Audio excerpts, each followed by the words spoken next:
ICSOM series of monthly videos to feature our musicians of color. I'm Paul Austin, ICSOM president and a horn player in the Grand Rapids Symphony. Today, I'm happy to be speaking with horn player Samuel Hamzem. I first met Samuel when we walked a picket line together a few years ago, which is when I discovered that you really get to know someone by doing so. Then I watched a clever video by the musicians at the Chicago Lyric Opera Orchestra that featured Samuel, which led me to ask him to appear in ICSOM's video series. He's been a horn player with Chicago Lyric Opera Orchestra since 2016. Welcome, Samuel. Thank you so much, Paul. Thank you. Thank you. It's a pleasure to chat with you and here and to see you again.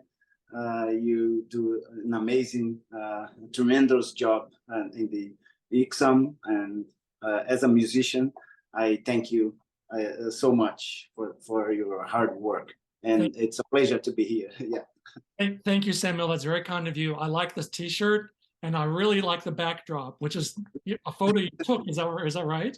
Yes, I took this yesterday from the Ched Aquarium to the city. Beautiful, beautiful, good. Well, it does not count as a question. I've got our 5 questions here ready to roll. Are you ready for the first question? Okay, let's go. All right. Okay, Samuel, so do you recall the first time that you heard an orchestra? Tell us about it.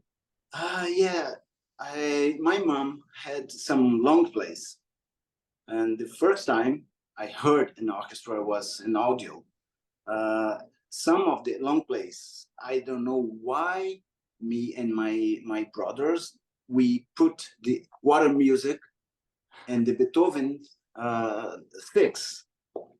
So those sounds amazed me, and I had no idea it was the horn. So, but the first contact was with this long plays from my mom. Yeah, with the orchestra. It was so good. And later on, I would discover that sound. It was the instrument I was about to play. That's nice. It seems like the water music and that image of Lake Michigan really have a theme in your life. Oh, yeah. Good. So that leads me to our next question then. Of all the instruments of the orchestra, what drew you to the horn? My cousin, she was dating a horn player who was the teacher in the city, Belo Horizonte, the capital of Minas Gerais in Brazil. And because of that, my father took, who wants to learn music. So he brought me to the music school, and my new cousin, Sergio Gomez, my first teacher, he introduced me to the horn. So I had no idea how to hang, how to blow in the instrument, but he said, "Oh, you got a good amateur, so let's go." And then I started. I love it, and yeah, I think the horn chose me. I didn't choose the horn, so I was chosen by the horn. That's it. Well, the next time we interview an actual instrument, the horn, I'll ask the horn, why did you pick Samuel? So yeah. That's correct. Would be the right question. So listen, was there an aha moment when you knew that you wanted to become a professional musician? Yeah, I would have like 2 answers for this question. When I first saw, in my first year studying the horn, I saw the horn sounding. My teacher was playing the Stravinsky Firebird, and that sound, that solo at the finale, I was like stuck. I was listening to that and watching the horn and how the horn shined when they moved the instrument. Even the shining of the horn, I was impressed. So from that point, I think the bug picked me up. And what made me decide to be a professional musician, when I did my first music festival in Brazil, when I saw the teacher and his career as a professional musician, I thought, oh, okay, I think I can live. I think I can be a professional musician. It's hard to be a musician in Brazil, and then I had to make that decision by myself. I saw the music teacher in the music festival, and then I told myself, okay, I can be that. I want to be that, a professional musician in an orchestra. And the third point, uh, when I was playing in an orchestra as a principal horn, I felt that at some point I was leading the section, but I was fixing things to help the intonation because the second horn couldn't tune or adapt to play together. And then I thought and I felt, oh, I can do that. Better than being a leader, I can be, you know what I'm talking. You play the fourth horn, and as sitting on the right side of the high horn, they need our support and adaptation and tuning, and like we open a hand of ourselves to tune and to serve, and I felt that. So after that, I was decided, okay, I want to be like a second horn or a fourth horn in a good orchestra, because I will be able to do what I love to do, which is serve and tune and adapt to the sound and and add something and help the high horns, right? Yeah. And after that point, so this those three moments combined made me decide to be a professional musician in an orchestra. That's nice. The team playing spirit. Yeah. And That's it. that magical Firebird solo, I remember when I first heard that too. And I think when you mentioned the shininess of the instrument, that's when they empty the water.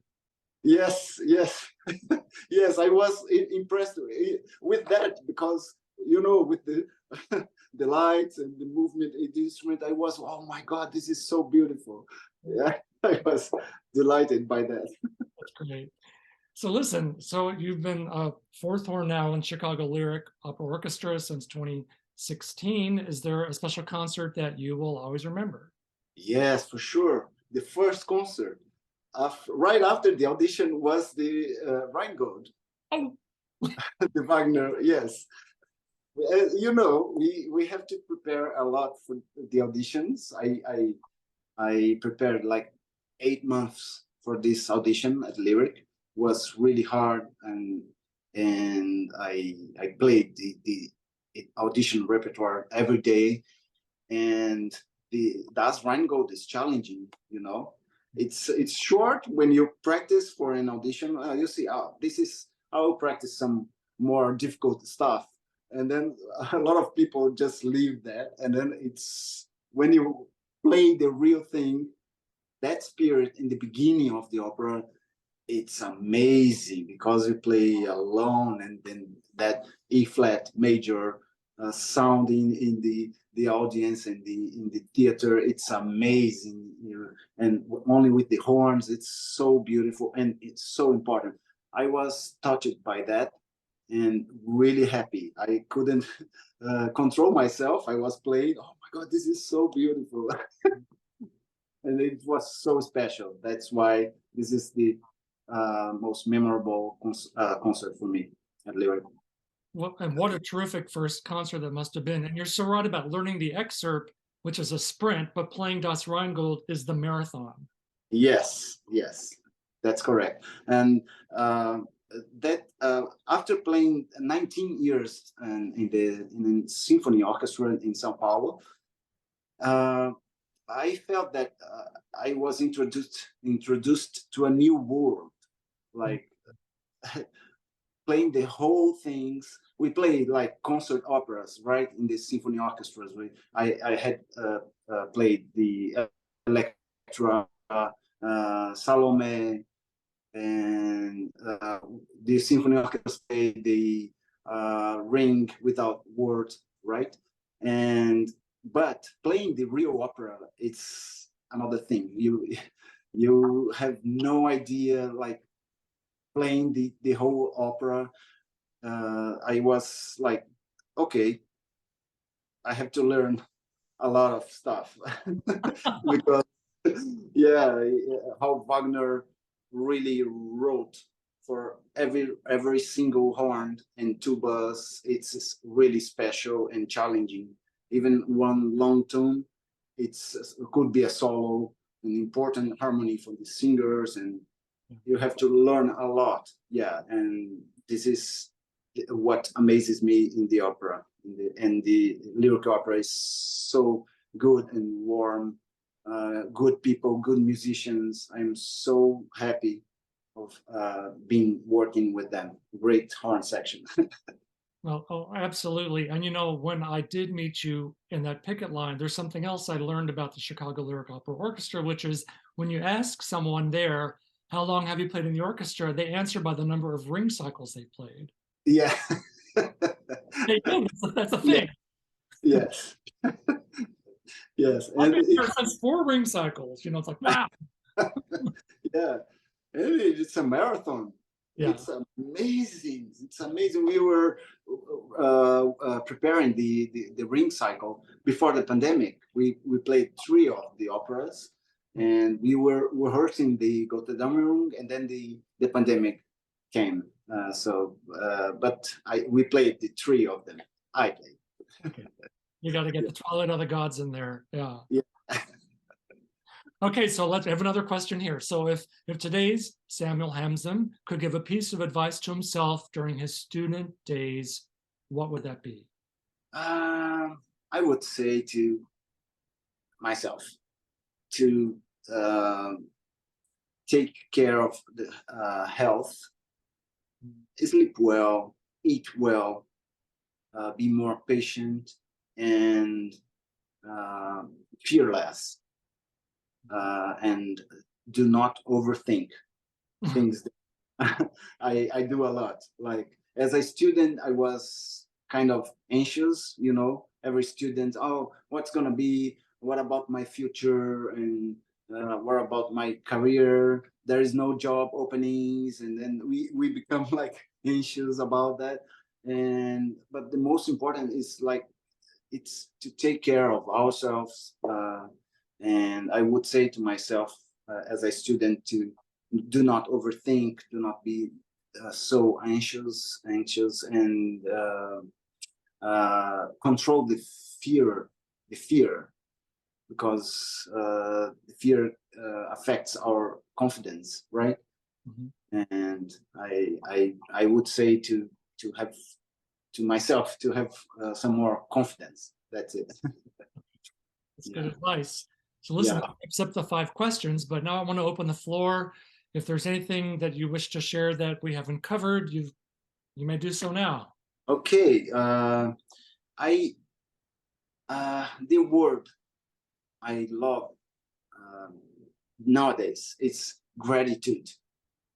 I am so grateful for my job, for this orchestra, the orchestra musicians, this company, and for being here, for being alive. I thank God for being alive after this craziness, and I am really grateful for my mentors, my teachers, who gave me their time, gave me their knowledge, and I am really grateful for that. And for this horn section as well, they trusted me after this audition. It's a long process.